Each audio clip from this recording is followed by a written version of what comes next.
Добрый день, уважаемые телезрители. В эфире национального телевидения программа «Главное». Сегодня мы вновь вернемся к обсуждению бандитского нападения на пост ДПС в сельском поселении Яндаре. Слишком глубока эта тема, слишком много вопросов она вызывает. Сегодня в нашей студии большинство наших гостей – это представители муниципалитетов. Есть наш омбудсмен по правам человека, есть представители Совбеза. А перед тем, как мы приступим к обсуждению, давайте еще раз посмотрим сюжет о тех людях, которые сейчас находятся в больнице. Одного из них, к сожалению, похоронили вчера. Освежим в памяти события этой ночи, 5 ноября, вечера. Потом будет обсуждение. Пожалуйста, видео.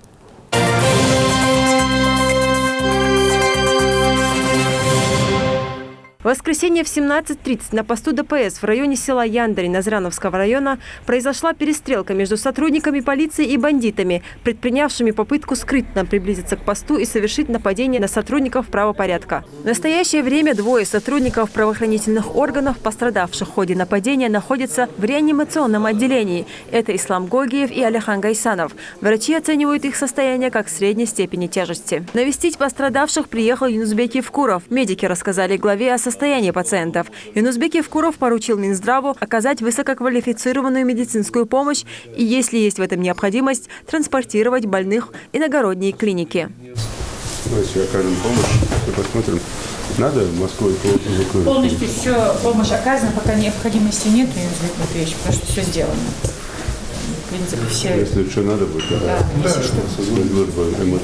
Установлена личность одного из двух бандитов, напавших на стационарный пост ДПС, уничтоженной при перестрелке жителей республики Магомед Мурзабеков. Сейчас устанавливается личность совершившего самоподрыв.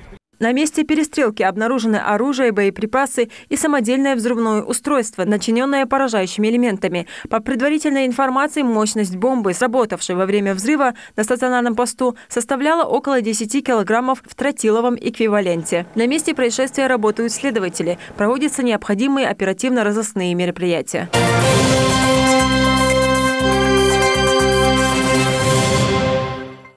На самом деле, уважаемые телезрители, я должен признаться, я сильно волнуюсь. И не только потому, что пролилась кровь, погибли люди. Вот вчера похоронили парня, работника ДПС, ему еще 30 лет не исполнилось.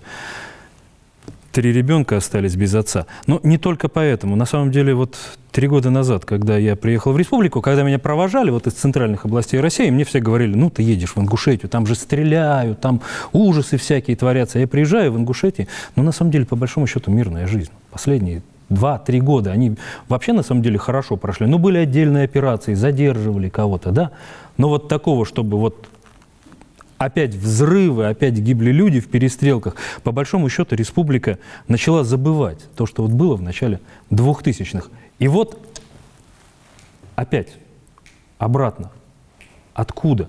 И какие бы версии, по большому счету, вот согласитесь со мной, какие бы версии сейчас не обсуждались, там и личная месть, и что-то, но откуда-то взялось стрелковое оружие, откуда-то взялась взрывчатка, откуда-то взялись знания, как собрать взрывное устройство, которое сработало. То есть кто-то помогал на самом деле, не только те, кто вот в 17:30 подъехал к посту Яндаре, кто-то еще сзади стоял и остается пока, я надеюсь, пока в тени. Вот почему я говорю, что эта проблема на самом деле глубже, чем просто вот один сюжет в новостях. Там несколько вот потаенных слоев. На самом деле сегодня хотелось бы поговорить, какая работа ведет, ну, спецслужбы, понятно. Это свои оперативные каналы, они работают, они занимаются. Но по большому счету мир в республике зависит в том числе от каждого из нас. От того, промолчим ли мы не вовремя, или наоборот, укажем человеку, что он не прав. В том числе, вот каждый из нас может нести свою лепту. Я хотел бы передать сейчас микрофон Исеха Шагульгу, главе Сунжинского района. Можно? Скажите, вы ведь согласны на самом деле, что такие случаи, они не происходят ведь спонтанно, вот в этот день решили, в этот день взорвали. Что-то должно быть, какие-то условия, период подготовки, где можно было перехватить, за руку поймать. Конечно, без эмоций говорить на эту тему очень сложно. Даже вот предварительно, смотря этот ролик, уже неуютно себя чувствую, здесь сижу. Но я не стал бы так глубоко заходить о том, что это какое-то массовая какая-то подготовка, какие-то огромные силы. Я не верю в это, если честно. По крайней мере, я не хотел бы в это верить. И в связи с этим я не хотел бы, чтобы нагнетали любые службы, мы, жители, имамы, нагнетали эту обстановку больше, чем она реально есть. Обстановка сложная, да, мы должны не забывать, что нет, есть попытки возвращения вот этих, те, которые у нас уехали в Сирию. Ну, много вещей есть. Есть оружие, которое осталось после этих, как мы говорим, 2000-х. Где-то в лесах. Есть много кое-чего. Да. Но говорить о том, что это что-то вот организованное, это нет. Система. Нет, это какая-то грязь, которая осталась немножко несмытая. Несмытая грязь, я хотел бы, я хотел бы быть оптимистом в этом плане. Я не думаю, что... Мы все хотели бы, уверен. Как вы полагаете, что мы, каждый, можем сделать, чтобы вот подобные случаи не повторялись? Если мы говорим, что это не система, хочется надеяться, что это просто горячие головы, которые, там вот кто-то их замутил. Что мы можем сделать? Здесь, я думаю, я не испорчу наш формат, если я скажу несколько слов на ингушском языке. Конечно, я думаю, много будет, сами поймете. Если то, что вы не поймете, я вам переведу. Истхал бизнес барсовый махкош, квей дишашнах, квей сейцагарчарк, сейвежиришк, тейпик, камык, масбуанах, сболх, вей бежбуа, болх ялч, сболх яци яцис. Просто сукхат, шейква дахай хажбиз любой. Махакала сакуна хуя хажва сага, шейква. Квая хардим, хайцагардарда, хавешийцагардарда, хатейпендарда, халвал хойдарда, хакамандарда. Изму хамвей дахай даха цуалшхули.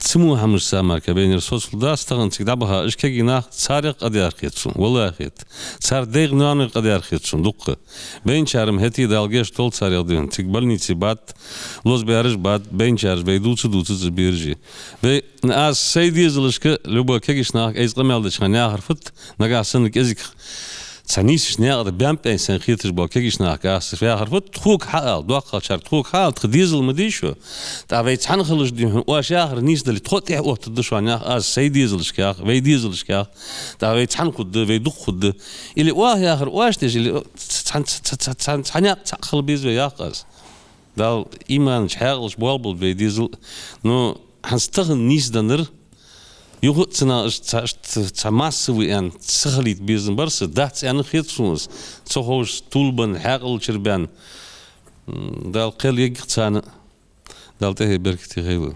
Ну и возвращаясь к тому начатому разговору, я опять-таки, я уверен, я думаю, что это единичный случай. Хочу надеяться на это. Очень надеюсь на наши спецслужбы, что они сработают в этом вопросе более аккуратно, более сдержанно.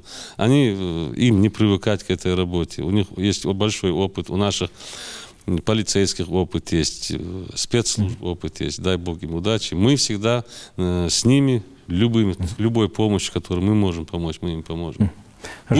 Я думаю, такие вещи должны сплотить народ, и вот против такого зла тем более.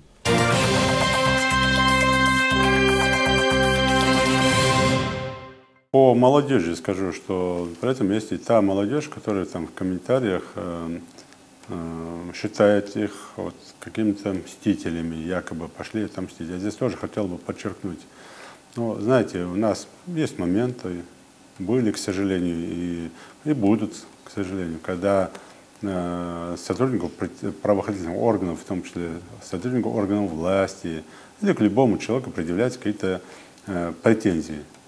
То ли его обидели водители там, на посту ДПС, то ли еще где-то.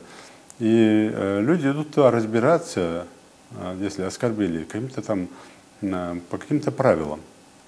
Не тогда, когда этот человек несет службу. Почему? Потому что он при исполнении. Идут к нему домой, отправляют каких-то других людей, предъявлять какие-то претензии. У нас это все прописано, обычаи, традиции, какие-то вещи, нормы есть. И в этом случае понятно, да, и я могу здесь понять, как и мужчина, как и человек, могу даже не как глава, могу понять какие-то претензии. Хотя всегда призываю к тому, чтобы все было по закону. Всякое бывает в жизни, эмоции и так далее. Но когда у тебя есть какие-то личные обиды, и ты идешь к человеку, который заступил на пост, несет службу с оружием в руках, это уже другая статья, другая мера наказания, это одно. Второе, конечно, здесь нет никакой мести к этим ребятам. Кто-то придумал первый раз, когда этот бандит напал там с ножом, придумал схему, что якобы его маму кто-то обидел на посту. Ну, конечно, бред полный. Конечно, никто никого не обижал. Просто этот бандит забыл про свою маму, про своих сестер. И теперь вопрос, а у него мысль, у меня голова была, отца нету, долго что-то Диана. Дикса говорил, вообще хороший, говорят, был у него отец. Вот отца нету. В доме остались 3 женщины, мать и 2 сестры. А он как он думал, когда ему кто-то в голову это вкладывал, типа и ему, и этим вот 2 другим бандитам, и тем, кто раньше где-то подрывался. Вот им сказали, вот прямая дорога вам в рай. Уазат деньше, в рай пошли.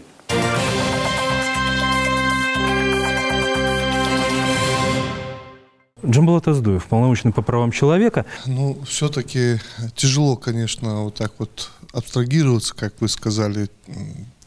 Мы очень быстро привыкаем к хорошему. К хорошему, да.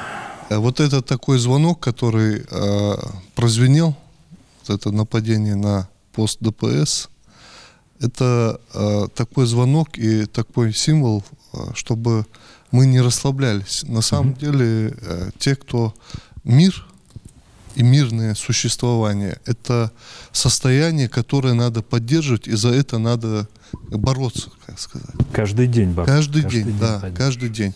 И вот я скажу такое громкое словосочетание: геополитические интересы, они никуда не ушли. И мы должны понимать, что Северный Кавказ, он находится как раз-таки на этом пути. Это вот первое, что я хотел сказать, что мирное существование, это то, что, за что надо бороться. И постоянно, это процесс постоянен.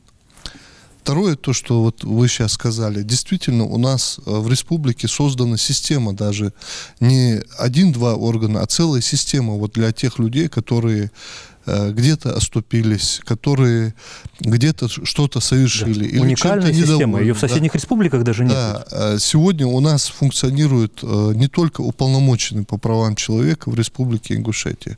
У нас функционирует и комиссия по адаптации лиц, которые, значит, занималась противоправной деятельностью и решила прекратить эту деятельность. У нас в республике создан Совет по правам человека при главе Республики Ингушетия. И этот совет, он включает в себя так же, как и комиссия, не только представителей, значит, каких-то государственных чиновников. На самом деле в этом совете, значит, чиновников 1-2 и обчелся.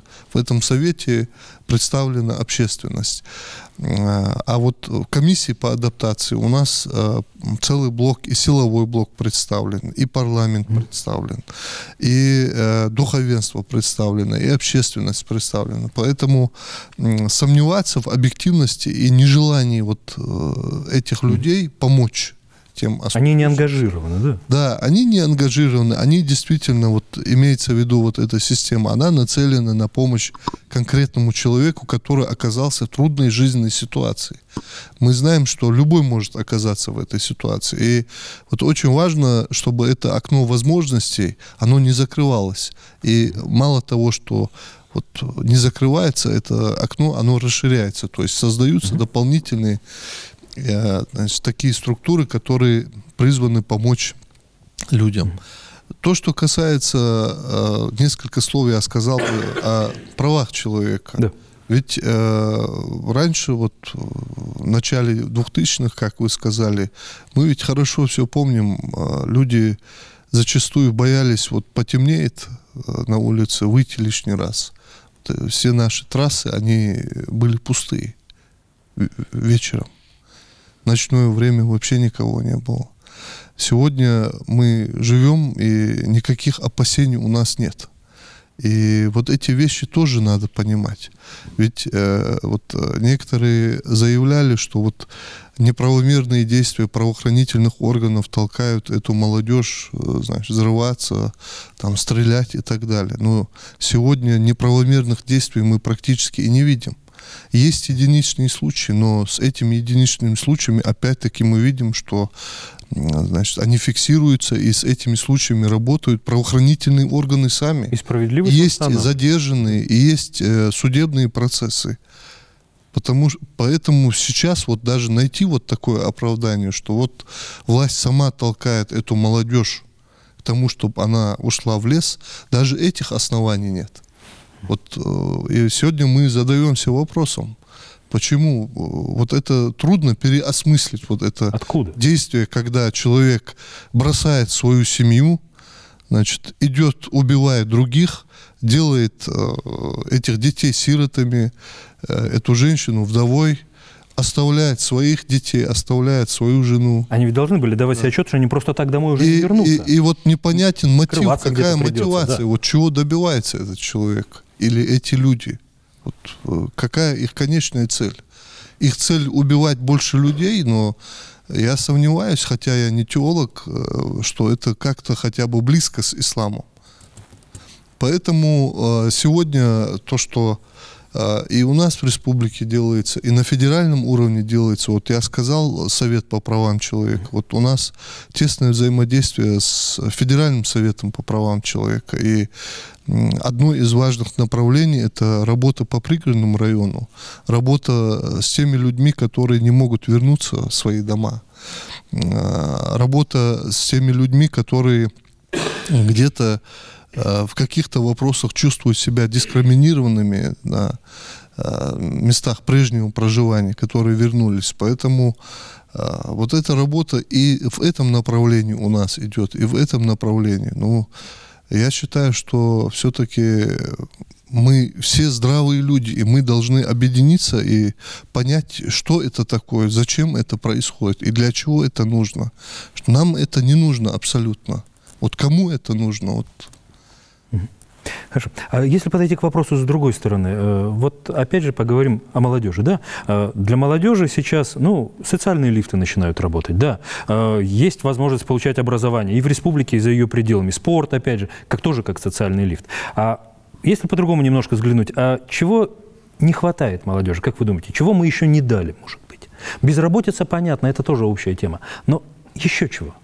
Вы знаете, вот я не знаю, вот вы говорите, чего мы не дали молодежи. Да. Сегодня вот неужели все? Я относительно, значит, ну, среднего возраста человек, да, житель этой республики коренной. И я могу вам сказать, что буквально 20 лет назад вот тех возможностей, которые были сегодня, об этих возможностях 30 лет назад я не мог мечтать. Сегодня, когда у тебя, если ты хочешь заниматься какими-либо видами спорта, пожалуйста, вот тебе виды спорта. Если федерального уровня мероприятия тебе не нужны, пожалуйста, вот тебе чемпионат России по борьбе. Да, значит, если ты хочешь заниматься хоккеем, пожалуйста, вот тебе хоккейная площадка. Хочешь бизнесом? Хочешь заниматься бизнесом, вот тебе гранты по развитию сельского хозяйства и так далее. Машук, университет, какие корпуса у нас в университете и как работа проходит вот вроде бы все по образованию, по образовательному процессу. Поэтому вот, честно говоря, вот сходу не сказать, да? Вот, мне вспоминается, вот есть такое выражение, когда ты приходишь на очень сильно накрытый стол, ты уходишь с него голодный, потому что не знаешь, что можно попробовать. У нас вот есть такое выражение. Вот если не это, вот не могу ответить на ваш вопрос, чего не хватает молодежи. Хорошо. Я хотел бы сейчас немножко отвлечься от беседы и показать одно видео. Мы вот как раз об этом говорили, что буквально вот 10, 15, 20 лет назад на самом деле в республике ситуация была, ну, скажем так, ее называют смутной, называли, накаленной, по-разному, да? Давайте посмотрим, еще раз вспомним кадры из тех лет, и рядом с ними кадры, вот, снятые в прошлом, в этом году. Давайте лишний раз сами вспомним и телезрителям покажем разницу, которую, не дай бог, мы можем потерять. Очень не хотелось бы. Сюжет о том, вот через что мы на самом деле уже когда-то проходили, лет 10, может быть, назад. Пожалуйста, видео.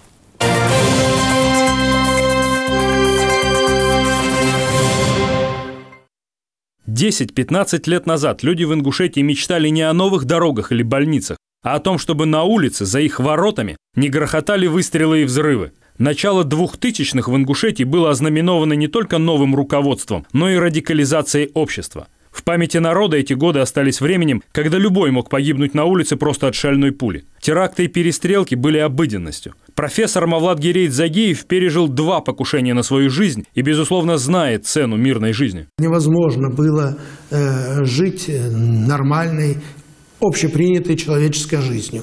Не знаешь, когда утром уйдешь на работу, не знаешь, вернешься ты или нет.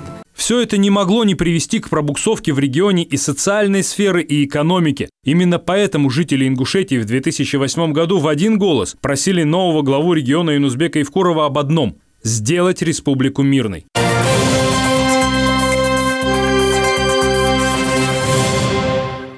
Восемь лет прошло с момента вот этих просьб. Республика стала мирной. Перестали буксовать вот социальные механизмы. Ну, то, что у нас построено по федеральным программам, ну, на самом деле, каждый наш телезритель знает. Не хотелось бы, чтобы это ушло в прошлое. Хотел бы дать слово заместителю главы администрации города Назрани. Муса Харсиев, пожалуйста. На самом деле, как вы думаете, вы тоже согласны с тем, что это не система, это единичный случай, и спецслужбы с ним разберутся? Нет, я так не чуть-чуть поближе микрофон, будьте добры. Ваше мнение, да? Я так не сказал бы, потому как наш коллега уже сказал, геополитическая обстановка.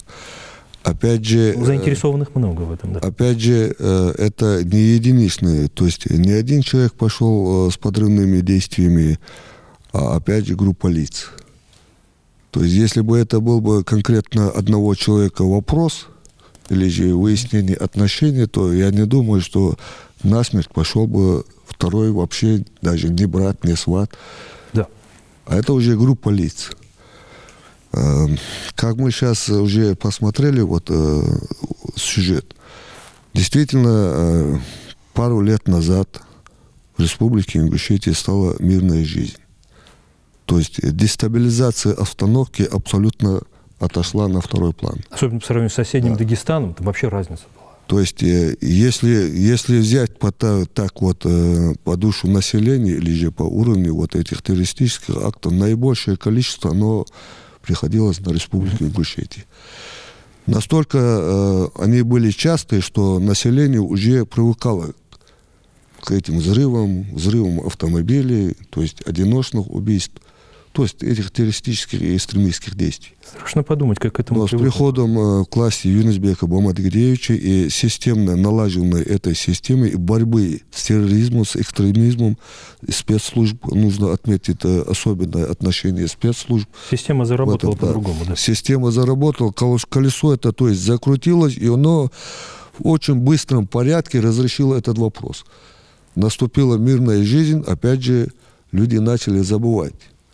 То есть они перестали привыкать к взрывам, ко всем остальным. То есть, стали к хорошему привыкать. То есть мы стали слушать эти выстрелы только в воскресенье, и оно было как бы обыденно.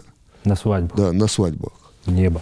Да, и никто уже в окно не выглядывал, и никто уже никого не... А так раньше как было? Раньше мы, если не каждый день, то через день именно были на похоронах. Одна часть Ингушетии, как говорится, была на похоронах у другой части. И совсем край, когда на похоронах взрывали. Население-то, в общем сказать, небольшое.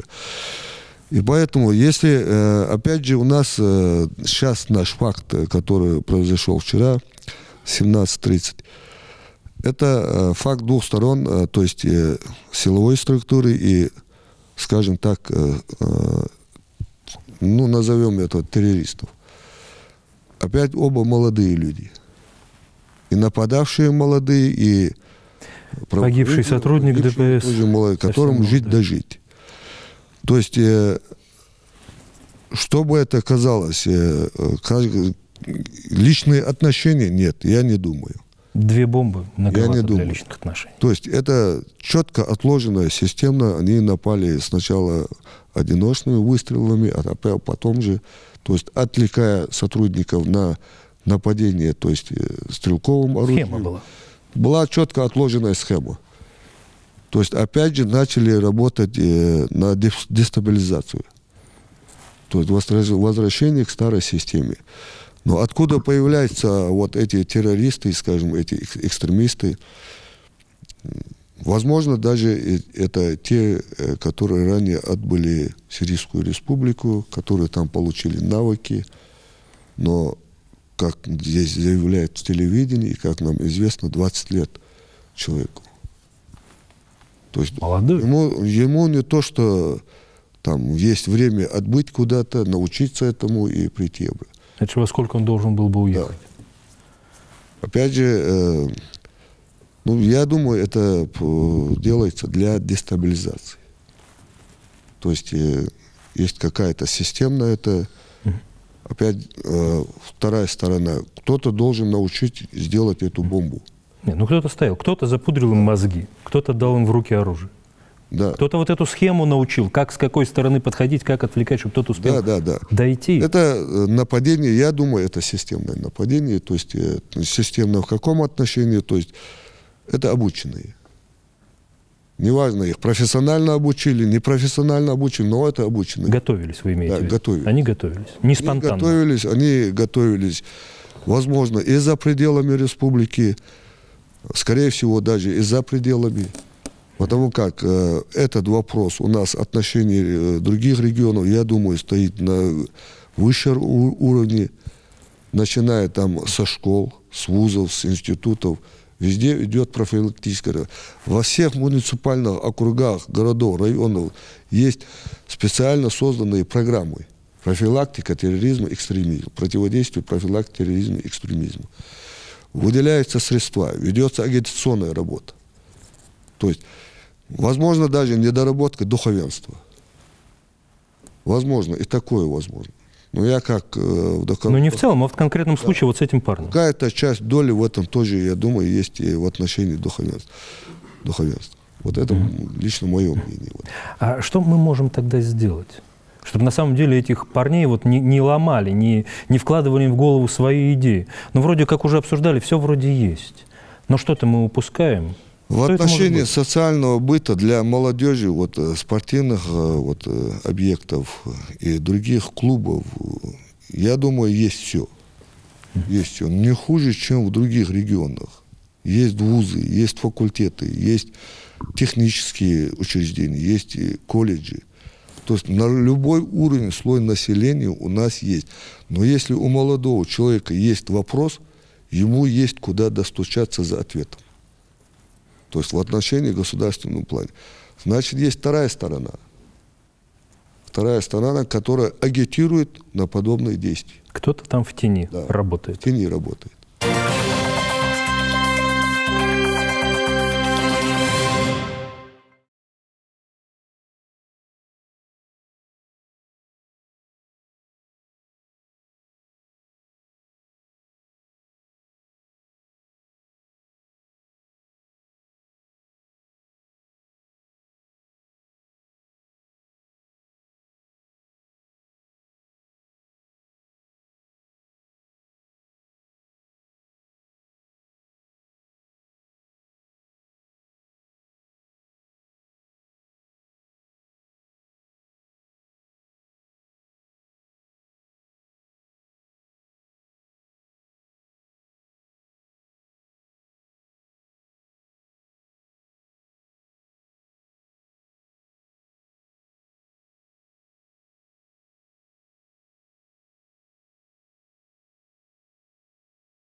стороне у нас есть как раз один небольшой сюжет именно о, не сказать, чтобы тонкостях, особенностях вербовки. Ну, известно, что большинство завербованных, они, так сказать, познакомились со своими будущими кураторами со стороны экстремистских организаций в интернете. Вот. Давайте посмотрим небольшое видео, как эта вербовка проходит, с какой стороны цепляют ничего не подозревающих молодых людей. Потом вернемся дальше к нашему разговору. Пожалуйста, видео.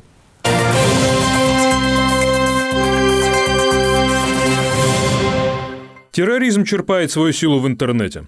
Давно не секрет, что 90% тех, кто воюет сегодня на Ближнем Востоке в рядах экстремистских группировок, были завербованы в социальных сетях.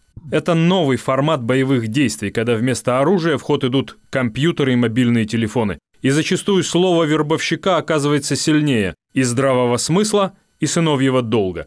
В ход идет все, от тонкой лести до грубых провокаций. Вербовка в интернете давно поставлена на конвейер. Чтобы нащупать самые чувствительные струны юной души, опытному вербовщику достаточно внимательно изучить аккаунт своей будущей жертвы. Там есть все, что нужно для красивого обмана. Кому-то предложат деньги, кому-то честь и славу, третьему обещают, что он забудет об одиночестве, четвертому, что он обретет смысл в жизни. Когда тебе предлагают твою потаенную мечту, как же тут отказаться? Главный секрет вербовки – отсутствие спешки. Жертву могут обрабатывать месяцами, а потом, в точно выбранный момент, последует предложение посетить восточную страну. Дальше маршруты могут меняться, но конечная остановка всегда Сирия. Жизнь тех, кто клюнул на красивые слова, в чужой стране обычно коротка.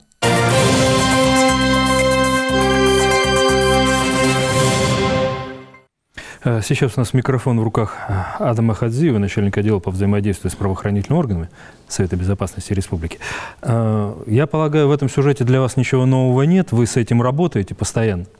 Вы согласны с тем, что вот вербовщики ищут тех, у кого нет вот ярко выраженных корней или интересов в жизни? Да, конечно. Вербовка, она идет. Стараются вот этих молодых людей завлечь посредством интернет-ресурсов. Благо телефон у каждого, да? Да. И начинается, как вот мы смотрели, переписка. Вот если посмотреть вот нападение вот на этот ДПС, да, семьи вот этих вот Мизиев был, да, вот раньше, который нападал, у него семья вроде в разводе, отца нету, мать там одна. Вот. Здесь тоже нападавшие, тоже как бы из неблагополучной семьи, да, там какие-то ссоры, скандалы. И на этой основе молодой человек, он где-то психует, и в это время, значит... То есть, если предположить возможность вербовки, вот заход какой-то мог быть. Да, вот давайте мы тебя успокоим сейчас, а ну садись, ну и так далее, идет обработка. Вот. Этим пользуются. И, к большому, к сожалению, вот эти молодые люди, они идут на поводу этих людей. Вот если вспомнить начало 2000-х годов, и сейчас, вот если сопоставить, промониторить, благодаря органам государственной власти и с помощью взаимодействия с правоохранительными органами, вот эта вот террористическая преступность, она у нас спала. Но сейчас есть единичные случаи. И вот данный момент, вот, который был в воскресенье ночью, нападение вот на пост ДПС, это тоже единичный случай, но, я скажу, организованный. Потому что один человек, два человека, это... Не спонтанно. Да, не спонтанно, это было организовано все, это было видно. Вот. Но, я думаю, следственные органы с этим разберутся. Круг этих людей, общение этих людей, куда они ходили молиться, с кем они общались и так далее. Я думаю, оперативная схема отработана, да, покажет. Все в ближайшее время, я думаю, это все будет раскрыто. И виновные, которые думают, что они уйдут от этого. Организаторы, которые в тени, организаторы, да, я думаю, они не останутся безнаказанными. Мы потеряли нашего брата, земляка, погиб у нас сотрудник. Вот. Эти ребята, они выбрали путь сотрудник правоохранительных органов. это настоящие бойцы. Эти люди, это ребята, которые до конца выполнили свой долг и были верны присяге. Завтра мы отмечаем тоже День памяти погибших при исполнении, да. И всем им большое спасибо за то, что они не струсили, не убежали, не отвернулись, а до конца выполняли свой долг. И тут любопытный момент, на самом деле, как раз если говорить о сотрудниках ДПС. Вот по всему Северному Кавказу и по Ингушетии тоже. Сколько задержаний, на самом деле, сколько предотвращенных именно начиналось с поста ДПС. И у нас здесь, вот если вспоминать, по-моему, Икажевская бандгруппа, большинство из них были ликвидированы, опять же, в перестрелке с бойцами ДПС. И так далее, и так далее. В Ингушетии ДПС – это не просто человек с жезлом, на самом деле. Вот огромное количество ведь именно перестрелок проходит именно через них. Вот они барьером встают. И да, ребята, когда идут туда работать, они ведь знают.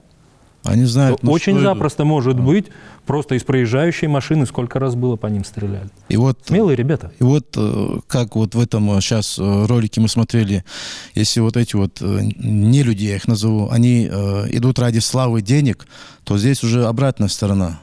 Здесь ребята, они идут защищать свою землю, защищать свою республику, свою родину. Они знают, на что идут. Вот. Еще один момент, вот мы как раз говорили о вербовке, да? В какой-то момент вербовщик, ну, грубо говоря, ломает своего подопечного. Вот этот момент хотелось бы лишний раз к нему подойти. Ведь если бы тот молодой человек, которому вот какие-то посулы хитрые начинают в интернете, если бы подошел в этот момент, я не знаю, к родителям, да, к имаму своему, к любому старшему, наверное, этой бы вербовки потенциально могло бы не быть. Вы согласны с тем, что в какой-то момент они просто не обращаются к тому, кому нужно? Вот на моей практике очень много случаев, когда молодой человек приходил домой и своему отцу, ну, он единственный у отца сын, так. Это реально, говорил: папа, вот там райские сады и так далее, и так далее. Вот. Обещают. А кто тебе сказал? Вот там на улице, там ребята собрались, и мне вот это обещали, да. Так. И он говорит: ладно, хорошо, вот в Сирии идет война, у них своя армия, у них свое государство, своя территория, армия и так далее. Они воюют за свою землю. А если ты поедешь туда, кто будет защищать меня и мать? Вот ты едешь туда, а здесь кто будет защищать? И тогда он осознавал, потому что вот то, что вот отец с ним пообщался, это уже как бы был противовес тому, что ему говорили на улице. Этого оказалось достаточно, да, чтобы он не попался на крючок. Вот эти ребята, которые совершают вот эти террористические акты, посягательства на жизнь сотрудников правоохранительных органов, у них нету ни отцов, ни матерей, ни сестер, нет у них. Они есть как бы физически, есть, но их нету, они не могут, они не советуются. По-настоящему. Да, они с ними не советуются, не говорят, вот, отец там или мать, вот так и так, вот у меня такая ситуация сложилась. Психологически вот. И, конечно, улица... Ну, какой-то часть. Да, грубо говоря, улица их подбирает, вербует, отправляет. Есть много случаев, которые ребята потом осознали и вернулись. Я фамилии не буду называть. Да, они вернулись, адаптировали их. Они вернулись в Сирию. Опять поехали туда, да, их обманули. Они вернулись, здесь их власть адаптировала. И сейчас этот парень работает, трудится и на благо своей республики. Он сохранил жизнь, его мать рада этому, отец этому рад, он выход здоровый, есть. Живой. Если нет крови на руках, выход есть. Да. Я немножко добавлю, если вы разрешите. Да, я по поводу немножко уловил мысли Адама, что прозвучало так, что тоже неблагополучная семья. Но мы знаем примеры, мы здесь все живые люди, мы из того же народа, которые эти же боевики, эти же правоохранительные ребята, Бенчар, Алгештолт. Мы знаем много примеров, у которых родители, например, скажем, писатели, ученые, министры, ярые приверженцы тарикатов. Мы это знаем, по крайней мере, если вы не знаете, я знаю. У них тоже такие случаи случаются. Очень семейственность развитая, например. Есть семьи, у которых ребята и погибли не на той стороне, которую мы хотели бы. И уезжали на ту сторону престижных московских и погибали, вузов. Да, было, к сожалению. Поэтому я не отношу это там Да, недосмотр бывает, но и тем не менее, в первую очередь, это, конечно, улица. Вторую очередь, конечно, это та мечеть, в которую он ходит. Это однозначно на 90%. Что бы мы ни говорили, как бы мы здесь не хотели вильнуть, много от этого зависит. Вы имеете в виду, что они могли бы вовремя вмешаться, если бы заметили, исправить ситуацию? Конечно.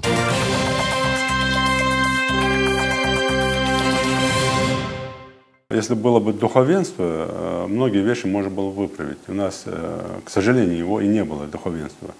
Это одно. Второе, я не сторонник обвинять мечети, какие бы они ни были. Тем более имамов в мечети. Почему? Потому что дело имама мечети не в том, чтобы каждого там воспитывать, а дело имама мечети обеспечить там коллективную молитву, пятничную там, или праздничную и так далее. И дело имама мечети, если к нему глава села там, или же родители кого-то привели в плане воспитания, то ли курящий, то ли там наркотик, то ли еще что-то. Вот это да. А сам имам мечети, конечно, он не в состоянии физически ходить по селу, там, искать кого-то там, и спрашивать, тем более ему там на каком-то этапе скажут, что ты сюда лезешь, что ты сюда пришел. Мы тебя не звали, да? Ему зачем это надо? Поэтому это же не работа имама. У нас привыкли всегда говорят, вот имам. А что он сделает там? Он что, всех знает, что ли? Я в большей степени уверен, что многие другие, он многих и не знает, и не может знать физически, не может знать. Поэтому здесь, когда начинают говорить, в какую мечеть, это раз. И второе, знаете, вот у нас в процентном соотношении люди, которые в бандподполье, которые в Сирию уехали, они с разных мечетей. С разных, и больших, и с маленьких. Нельзя говорить, что они вот с одних мечетей или других. Это попытки на кого-то наговорить, кого-то обвинить в этом плане, увести в сторону след. Да, духовенство в своем классическом варианте, в том числе в этих случаях, должно всегда выступать не в плане, там, показывая пальцы, там, вот там оттуда он вышел или вот там рядом с этим стоял, а должны, наоборот, по-другому говорить. На кого он уходит, там, какая была основа, чтобы он ушел, на кого он бросил свою мать, своих сестер, свою жену, своего ребенка, и кто за них в ответе. Вот о чем должно духовенство говорить. Противовес тем, кто говорит, что вот ты пойдешь, там взорвешься, пойдешь в рай. А у некоторых наших там людей, которые за это должны отвечать, не хватает на это времени, поэтому, конечно, этого не происходит. Поэтому я говорю, у нас и как не было как такового духовенства в лице, там, я имею в виду, там, непосредственно там, группы лиц муфтияти, так и не было. А имамы на местах, они свою работу делают. И мы сейчас не должны винить мечети. Это раз. Второе, здесь другой вопрос. В данном случае имам мечети, куда эти ребята ходили, в том числе первый и эти двое, его два наиба были лично знакомы с этими. Этот ликвидированный, насколько я имею информацию, читал в этой мечети азан. То есть они были не случайные люди там. Вот здесь уже вопрос, конечно, будет к имаму. И сегодня оперативные службы у него и спрашивают, и у других тоже спрашивают, и прихожан мечети спрашивают, а почему вы этого не видели, их взглядов, настроения? А если видели, почему меры не приняли? То есть вот здесь есть какие-то зацепки. Когда есть зацепки, конечно, и с имама, независимо там, и с наиба, и с любого там человека надо спрашивать. Если доля вины есть, то и жестко применять все меры по закону к любому, независимо, какой бы он сан ни занимал.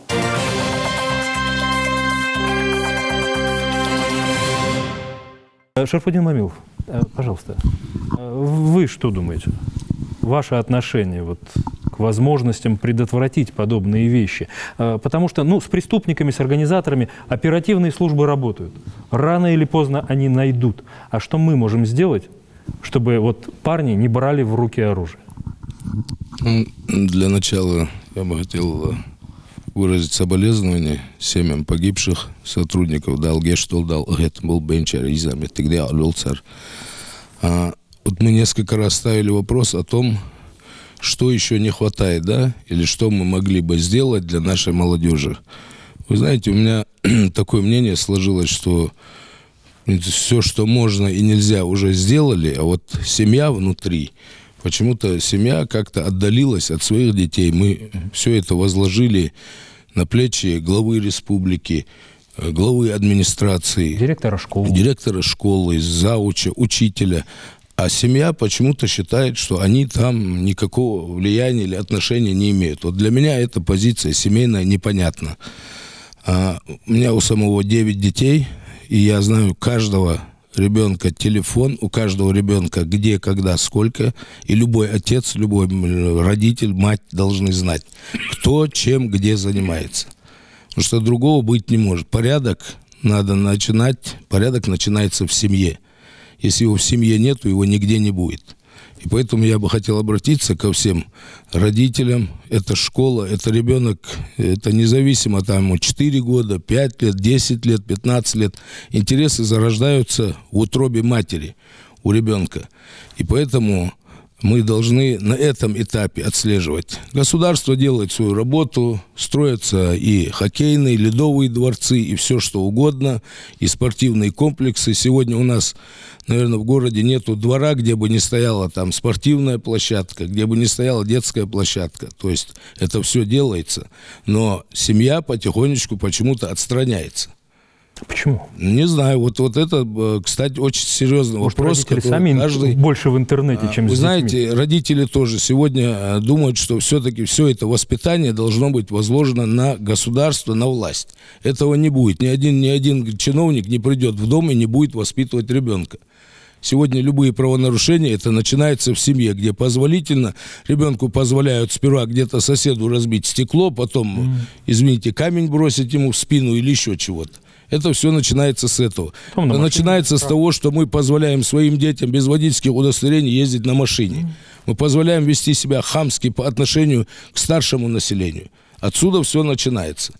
Поэтому первоочередное, я считаю, что начально, конечно, это все надо в семье. Каждый человек должен сперва обратить внимание на свою семью. На себя. И на себя в первую очередь. Для ребенка кто первым подражает кому? Отцу, пример, матери. Да? Правильно? Примером являются родители. Вот отсюда все начинается. Если путь отца идет, связан он с тарикатом, да, естественно, ребенок будет знать, что откуда это идет, это традиция, это что, как, и все будет в том же направлении. Если отец, извините, где-то выпивал, где-то еще что-то, курит дома при детях, то значит то же самое будет и ребенок. Это для него пример. И отец это всегда был авторитетом. Поэтому вот мне бы хотелось, чтобы каждый, конечно, начал отсюда. Изучение этой проблемы. Это большая проблема. А то, что касается сегодня, мы говорили, благополучные семьи, неблагополучные, поверьте мне на слово, эти ребята из очень благополучных семей были. Из очень благополучных. Многие. Не именно эти.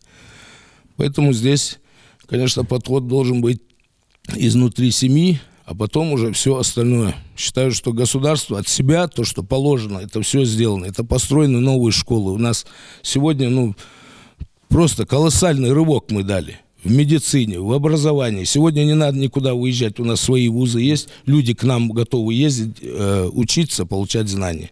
И всего за несколько лет. Это вот все последние 5, максимум 10 лет произошло. Поэтому надо понимать, то, что для тебя, что когда-то обязанности есть у каждого человека. Это каждый ребенок сегодня, у каждого ребенка это обязанность учиться на первом начальном этапе, потом работать, потом защищать, 18 лет защищать свою родину, малую, великую родину. Все идет поэтапно. Каждый человек должен знать это. Расписана должна быть жизнь поминутная. И вообще у детей каждое время, его каждый час должен быть расписан. В темное время суток, если в Краснодарском крае ввели закон, что там после определенного времени, после 10 часов вечера, значит, ребенок совершеннолетний без сопровождения взрослого не имеет права выходить на улицу. Это благоприятный край, да, вроде бы, тоже развивается. И не только в Краснодаре, да. Многие регионы. Во многих регионах. Сегодня мы встречаемся, ночью едешь домой, стоит ребенок, ему 10-12 лет, стоит на дороге, голосует. Ну, это как... Это уже проблема. Это без любых законов странно. Это проблема большая. Вот я бы так бы Хорошо. оценил. Спасибо. Я хотел бы сейчас еще раз попросить внимания на экран. Мы попросили высказаться Об этом нашем происшествии, о нападении на пост в Яндере, нескольких, ну, достаточно, скажем так, известных в республике людей, ветерана Великой Отечественной войны, известного артистку, известного спортсмена, общественного деятеля. Давайте посмотрим, вот что они скажут, потом вернемся в студию и продолжим разговор. Пожалуйста, видеоопрос.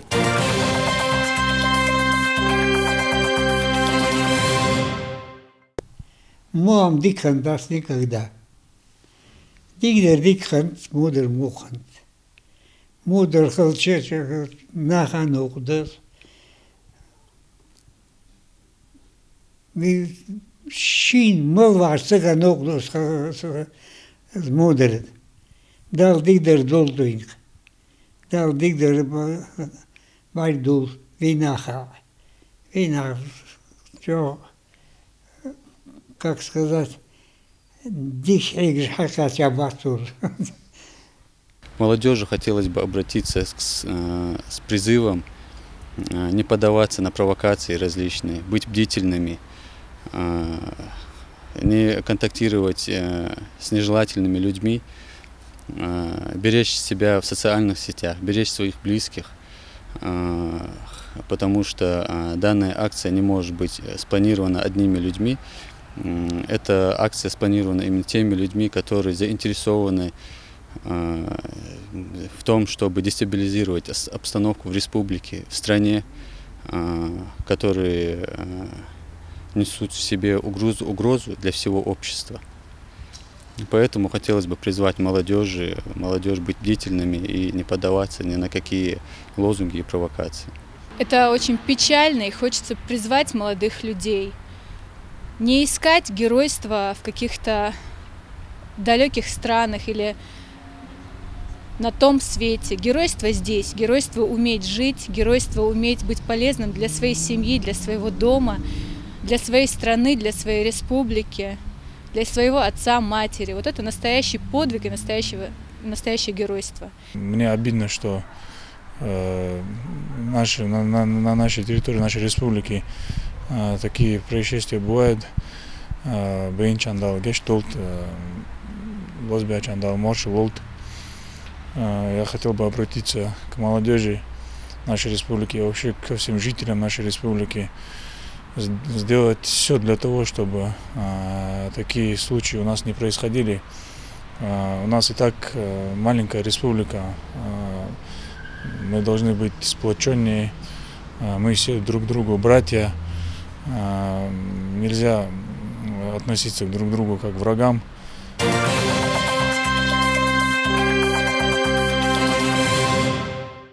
Продолжаем разговор. Исрапил Латыров, глава администрации Назрановского района. Вы, безусловно, постоянно общаетесь с людьми. Что они говорят об этом нападении на пост? Добрый вечер. Как люди это оценивают? Алексей, добрый вечер. Сергей Халмасни. Тот факт, который произошел в воскресенье на федеральной трассе в районе сельского поселения Яндери, то есть нападение на пост ДПС, не поддается никакой логике.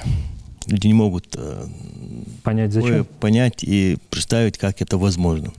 Возможно в том плане, что родившиеся среди ингушей, родившиеся у нас в республике, такие же молодые люди, которые стоят на различных постах, воспитывавшиеся в наших семьях, ходившие в наши школы, могут пойти и просто так обстрелять, убить, взорвать такого же ингуша или такого же парня, который несет свою службу на посту. Это проблема не вчерашнего дня и не вчерашнего нападения. Это проблема уже десятки лет у нас существует. Эта проблема в разных ракурсах проявляет себя. Но эта зараза уже порядка 20 лет назад заползла в нашу республику.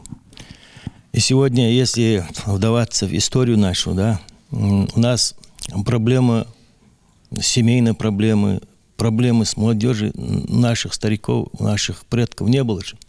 У нас четко выстроенная иерархия была, что молодые люди беспрекословно слушаются своих старших. Это независимо от фамилии, независимо от своего происхождения. То есть молодые люди должны были слушаться своих старших. Это время ушло. Но на пике развала Советского Союза, в связи с событиями Чеченской Республики, сюда, на Северный Кавказ, хлынули разные люди из арабских республик, и разные люди из других государств, которые... Только здесь в лесах не было. Да, готовили, направляли этих людей, поэтому эта зараза здесь и прижилась у нас. К сожалению. Можно вот по-разному подходить к этим вопросам, но я лично, мое мнение, да, тут есть и упущение старшего поколения, которые вовремя не смогли ухватиться, удержать эту молодежь. Заметить. Да, заметить, что происходит в нашей среде. И упущение нашего духовенства, которое конкретно могла взяться, можно сказать, за шкирку эту молодежь и поставить на нужные рельсы. А сегодняшняя ситуация в нашей республике, да, это действительно приложены огромные усилия всех служб, всех людей, духовенства, главы республики, глав сельских поселений, правоохранительных органов. Приложены огромные усилия для того, чтобы сегодня настал этот мир в нашей республике. Сегодня вроде все наладилось, мы начали созидать свою республику, начали строить. Опять происходят такие вот кощунственные факты. Что я хочу сказать? Вот у нас в районе более 100 тысяч населения в районе, 9 сельских поселений. Если сказать, созданы условия для реабилитации, для контакта со властью, для разъяснительной работы, полностью все создано. Работает антитеррористическая комиссия, работает адаптационная комиссия. Охвачены более 30 школ нашего района. Охвачены, где занимаются более 1000 детей в ФОКе, физкультурно-оздоровительный комплекс, где мы проводим свою работу с молодежью. В принципе, молодежь понимает это все. Молодежь нормально занимается своими делами. Но вот эти конкретные лица, которые буквально вчера, позавчера совершили этот теракт, вот я еще раз говорю, никакой логике не поддается этот факт. Поэтому сегодня надо всем и духовенству, и старейшинам, и нам с вами всем стать, чтобы такие проявления больше не повторялись, и чтобы, как возможно, приложить все усилия, чтобы вот наладить нормальную взаимосвязь между молодежью и старшим поколением. Действительно, мы буквально за эти 10 лет потеряли более 400 сотрудников, которые несли свою службу на различных должностях, на различных постах. С другой стороны, тоже это наше население, наша молодежь, которую мы потеряли более 1000 убитых, люди, которые стали на противоправные действия, на тот путь, который не нужно было вставать. Поэтому сегодня и с этой стороны, и с другой стороны, для нашего маленького народа, для нашей нации это большая утрата. Поэтому я считаю, всем надо объединиться, и старейшинам, и духовенству, и властным структурам, чтобы как можно искоренить это зло среди нашего общества. Вот мое личное мнение, моя просьба. Спасибо вам за это. Ильяс Дурбеков, начальник отдела по обеспечению деятельности антитеррористической комиссии Малгобекского района. Пожалуйста, вы согласны, что на самом деле, по большому счету, успех в антитеррористической работе зависит от каждого из нас? Совершенно верно. Конечно, я в первую очередь сделал бы обращение на родном языке. Пожалуйста. Молодежи республики.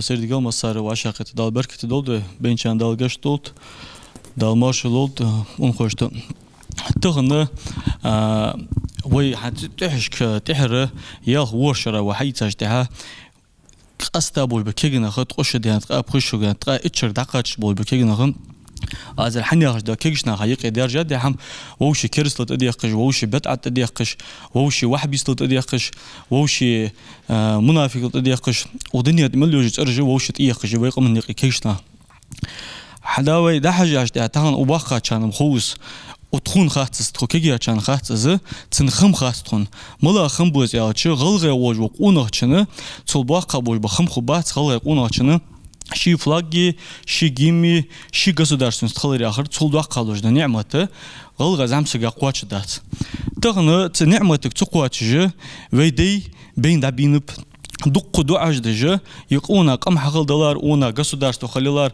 она ши парламенту, ши правительство, ши патчах уже, самостик халилар она аж. Вейдяж дядожда дуабахати, тахна дал унямады кваш дядве. Тахна вейн хо миллионами, тахна 40 миллион сагуахнват, а у курды жарнаха, ши государство, то ши флаг гуатся, ши гиммяч. Вей тахна 500 тысяч махават. Дал из масудожда, нямад дан вей камак, астадожда вей кама, уйкир хакваста де.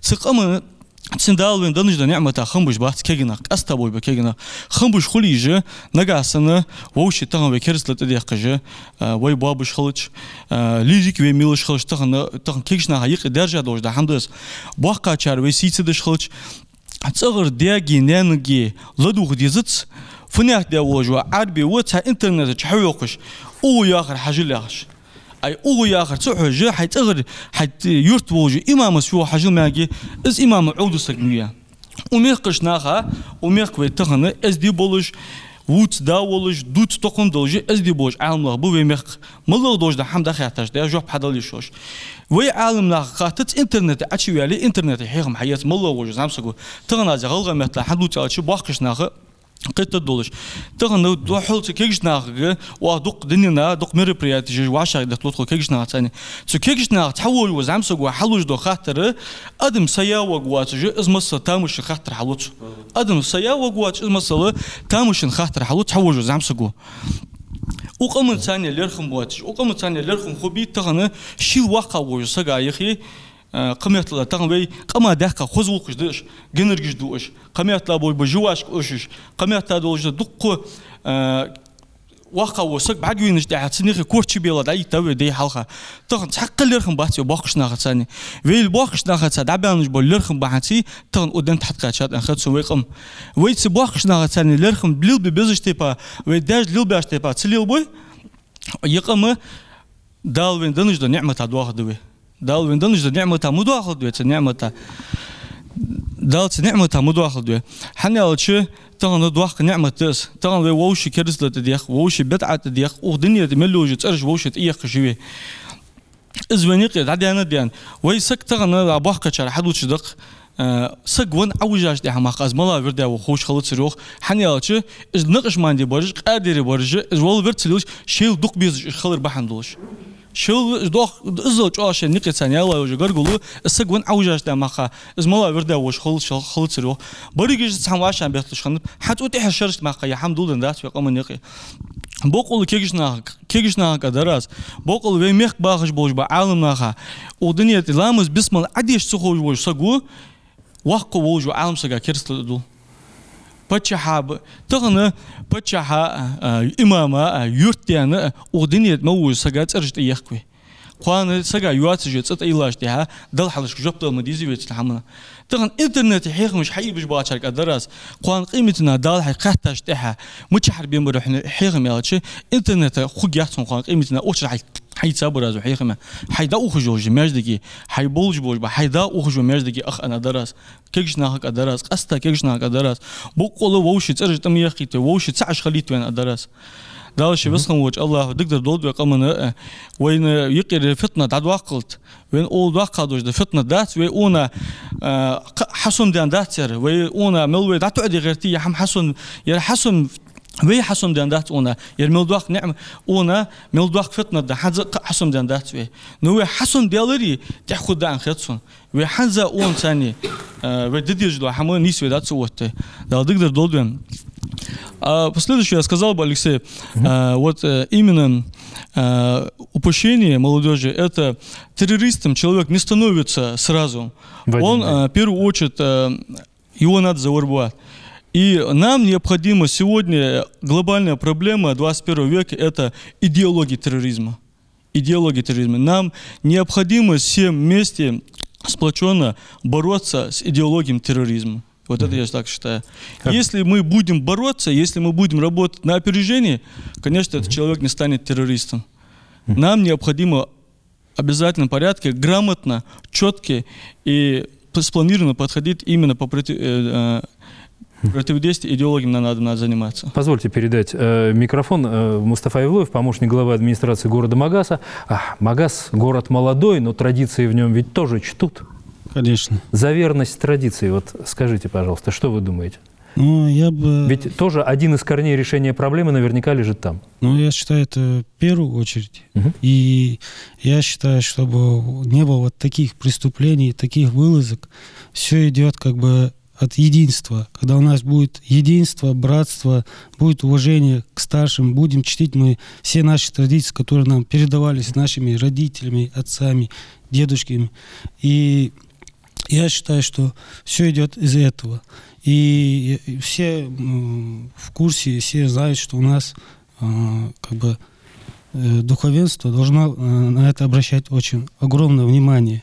Когда будет в этом направлении у нас единство, когда у нас будет в селе один имам, одна мечеть, когда все мы будем туда ходить, а не смотреть на его там течение, вижды, когда мы это вложим ребятам, нашей молодежи, что надо уважать людей не просто за его там течение, там, а за то, что он брат, что он ингуш.